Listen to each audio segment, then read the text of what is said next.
Olá, boa noite. Vamos aos destaques de hoje do Cidade News, que começa agora. Pronto atendimento odontológico passará a funcionar em novo endereço. Araçatuba conquista pódios em Copa Paraná de Judô. Jornalista Leonardo Balsalobre traz os destaques direto de Brasília. Infogripe mantém alerta para aumento de casos de Covid-19. Lula e Zelensky tiveram encontro em Nova York. Pátio de Birigui divulga a relação de vagas de emprego na região. Governo cria selo para empresas que reservarem vagas para mulheres vítimas de violência. Região teve crescimento do PIB no segundo trimestre. Secretário de Turismo do Estado visita Araçatuba amanhã.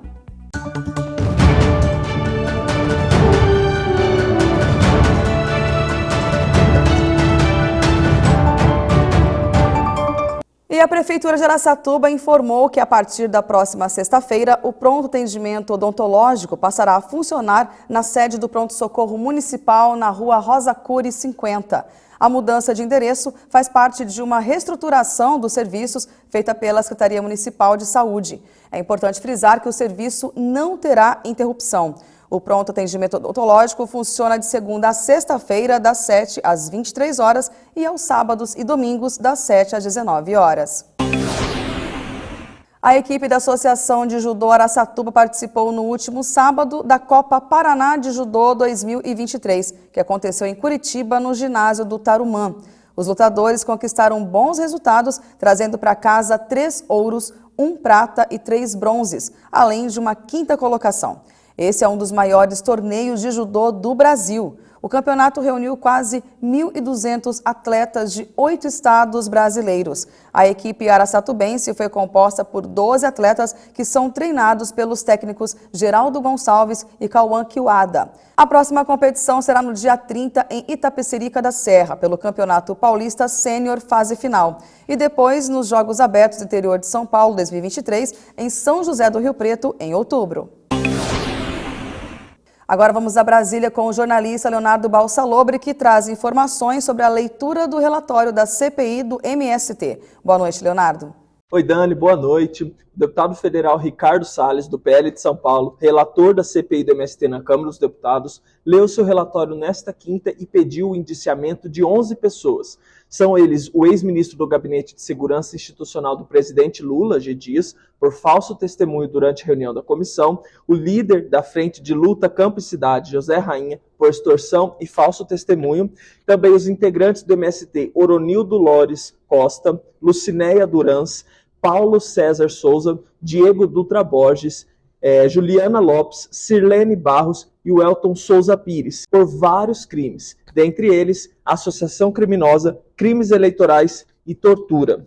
Também vale destacar Oronildo e Lucinéia, que são assessores parlamentares na Câmara dos Deputados do deputado federal Valmir Assunção, do PT da Bahia. Salles pede ainda o indiciamento de Jaime Messias Silva, presidente do Instituto de Terras e Reforma Agrária de Alagoas, o ITERAL, por contratação direta ilegal e improbidade administrativa, e ainda de Débora Nunes, integrante da Coordenação Nacional do MST, pelos crimes de constrangimento ilegal, ameaça, redução à condição análoga à escravidão e apropriação indébita. Há uma verdadeira indústria de invasões de terra no Brasil. Não são todos, evidentemente, que integram os movimentos que praticam crimes, mas há claramente uma linha de atuação criminosa de diversas dessas facções sem terra Brasil afora, que atacam a agropecuária brasileira com invasão de propriedade, sequestro, roubo, furto, apropriação indébita, enfim. Mas também, por outro lado, subjugam os mais humildes. Essas pessoas que são enganadas para fazer parte dos movimentos, são levadas para dentro dos assentamentos e acampamentos e são forçadas a trabalhar sem remuneração para os líderes, sem remuneração para as áreas coletivas. Elas também são obrigadas a participar das invasões. Já o presidente da CPI, deputado Coronel Zucco, reforçou os indiciamentos e que, além disso, há 24 propostas legislativas a serem apresentadas por meio do relatório. Nós temos projetos de leis que estão sendo pautados para trazer mais segurança jurídica, mais paz no campo. Teremos ainda um relatório que pode ser, pelo deputado Ricardo Salles, ainda lapidado até terça-feira. Estamos construindo, logicamente, a aprovação. Iremos entregar para PGR. Nós temos indiciados, nós temos crimes, como eu disse anteriormente, materializados e temos também, logicamente, propostas legislativas. Dani, são essas as informações que eu trago aqui nesta quinta-feira, direto da Câmara dos Deputados, e eu volto com você aí nos estúdios da TVC Gazeta em Araçatuba. Obrigada, Leonardo. E o boletim Infogripe da Fundação Oswaldo Cruz identificou um ligeiro aumento nos casos de síndromes respiratórias agudas graves associadas à Covid-19, principalmente localizados em estados do Sudeste e também do Centro-Oeste, com destaque para o Rio de Janeiro, São Paulo e Goiás. As informações são referentes à semana de 10 a 16 de setembro e a análise tem como base os dados inseridos no Sistema de Informação de Vigilância Epidemiológica da gripe até o dia 18 de agosto. O coordenador do Infogripe, Marcelo Gomes, destaca que a população adulta é a mais afetada e faz um alerta para alguns estados do Sudeste e também do Centro-Oeste. A atualização do boletim Infogripe dessa semana fundamentalmente mantém o mesmo sinal observado na semana passada, né? A gente tem aí alguns poucos estados apontando para uma retomada no crescimento, né, do número de novos casos semanais de internações associadas à Covid-19, especialmente na população adulta, né, mas é um número pequeno de estados ali nas regiões Sudeste e Centro-Oeste, né? Onde a gente observa isso com mais clareza são os estados do Rio de Janeiro, principalmente, né? São Paulo também começa a apontar um sinal mais claro em relação a isso, além do estado de Goiás, né? Nos demais estados do país, a gente não tem observado até o momento esse sinal, esse movimento aí, né, de retomada do crescimento nas internações associadas à Covid-19, tá? E além disso, né, no mês de agosto, né, a gente observou um movimento ali bastante expressivo, né, de internações em crianças e pré-adolescentes associadas ao rinovírus, mas isso também, de maneira geral, já começa a reverter, né? A gente tem, no momento, apenas alguns poucos estados no Nordeste, né, que mantém um sinal ainda, né, de um volume relativamente expressivo de internações associadas ao rinovírus, né, e aí gerando esse impacto aí, mas nas crianças pequenas e pré-adolescentes, né? Demais faixas etárias, uma situação de relativa tranquilidade, né? Uma estabilidade num patamar relativamente baixo, tá? Mas é aquela coisa, como a gente já tem aí alguns poucos estados apontando, né, a volta da Covid-19, né, causando um aumento aí nas internações, né, é um aumento mais lento do que em momentos anteriores da pandemia, isso também é um dado importante da gente destacar, né, por enquanto ainda é um ritmo mais lento, tá, mas que está presente. E aí é aquela coisa, né, o ideal é que a gente se antecipe de que maneira? Estando em dia com a vacinação. Né, a gente estando em dia com a vacina, né, especialmente aí aproveitar que a bivalente agora está aprovada, né, para a maior parte das faixas etárias, mas mesmo nas crianças, né, onde a bivalente ainda não é recomendada, estar em dia é a melhor maneira, né, a melhor saída. Com isso a gente vai estar com o nosso organismo com as melhores condições, né, de enfrentar esse novo ciclo, né, para diminuir aí o risco de acabar se infectando e desenvolver um quadro grave, né? Então, vacina no braço, né? E claro, quem tiver com sinal de gripe, de resfriado, faça repouso. Não pode fazer repouso, teve que sair, seja pelo motivo que for, bota uma boa máscara, né? Porque aí vai diminuir a circulação, a propagação do vírus na comunidade. O presidente Lula e o presidente da Ucrânia, Volodymyr Zelensky, se reuniram ontem em Nova York, nos Estados Unidos, um dia após a abertura da Assembleia Geral das Nações Unidas. Foi o primeiro encontro bilateral entre os dois presidentes. O ministro das Relações Exteriores do Brasil, Mauro Vieira, em entrevista, afirmou que o encontro foi muito importante e que houve um entendimento mútuo.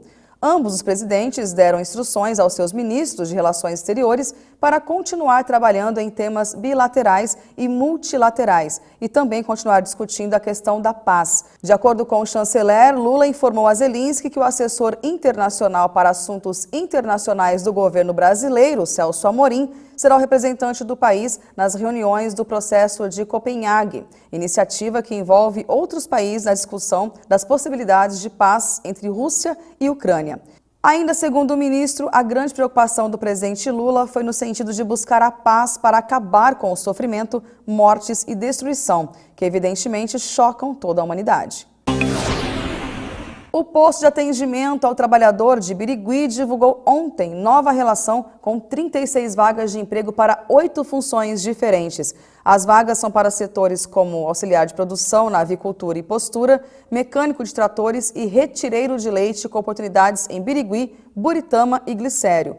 Os interessados devem fazer o cadastro pelo WhatsApp 18 3642 3778. O recrutamento e a admissão dependem exclusivamente das empresas contratantes. O atendimento no PAT é de segunda a sexta-feira, das 8 às 11h30 e das 13 às 16 horas. O cidadão que optar pelo atendimento presencial deve agendar o atendimento através do site pat.agendasp.sp.gov.br. Além do cadastro de emprego, podem ser agendados serviços para emissão de carteira digital de trabalho e também de seguro-desemprego. E o governo federal criou o selo Empresa Amiga da Mulher para incentivar a inclusão profissional de mulheres, em especial as que foram vítimas de violência doméstica e familiar. Segundo o texto, a empresa deve cumprir ao menos 2 requisitos dos 4 propostos. O novo projeto foi sancionado pelo então presidente em exercício, Geraldo Alckmin, e publicado no Diário Oficial de hoje. O selo terá validade mínima de 2 anos, mas pode ser renovado caso a empresa comprove que manteve ou ampliou as práticas de inclusão. A repórter Joyce Monielli fala pra gente agora quais os requisitos propostos pelo governo. Boa noite, Joyce. Boa noite, Dani. Os requisitos para as empresas ganharem o selo de Empresa Amiga da Mulher são: reserva de no mínimo 2% do quadro de pessoal à contratação de mulheres vítimas de violência doméstica e familiar, garantindo o anonimato dessa condição, possuir política de ampliação de participação da mulher na ocupação dos cargos de alta administração, adotar práticas educativas e de promoção dos direitos das mulheres e de prevenção da violência doméstica e familiar nos termos do regulamento, e garantir a equiparação salarial entre homens e mulheres.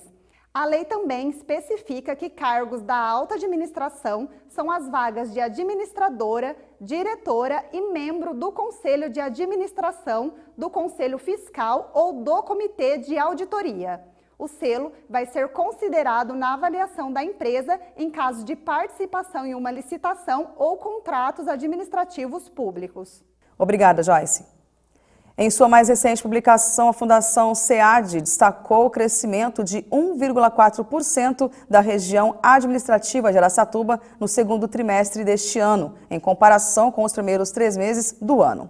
Esses dados, analisados pela plataforma Observatório Econômico, indicadores para o desenvolvimento local, propiciam uma avaliação aprofundada sobre a trajetória e tendências do progresso regional.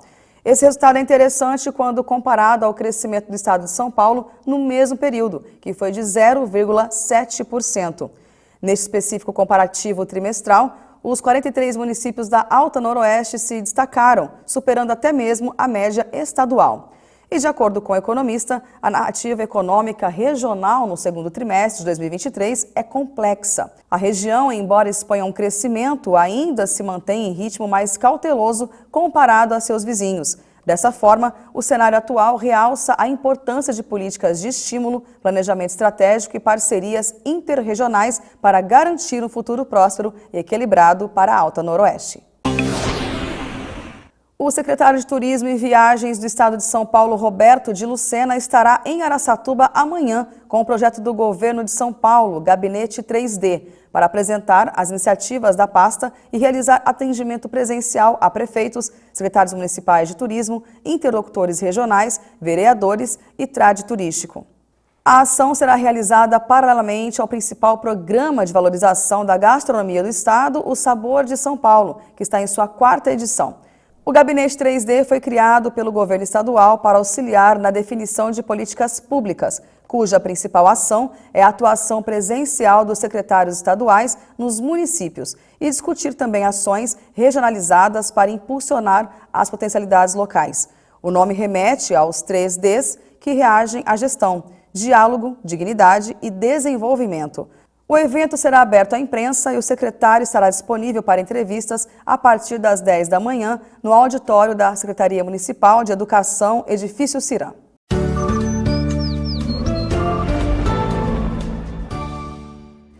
Veja agora a previsão do tempo em Araçatuba para amanhã. As temperaturas vão variar entre 22 graus na mínima e 38 graus na máxima. Dia de sol com aumento de nuvens a partir da tarde. A umidade relativa do ar vai oscilar entre 14% e 44%. A intensidade de ventos não passa de 11 km por hora. Estamos chegando ao final do Cidade News. Obrigada pela audiência. Voltaremos amanhã às 20 horas com mais informações. Tenham todos uma ótima noite.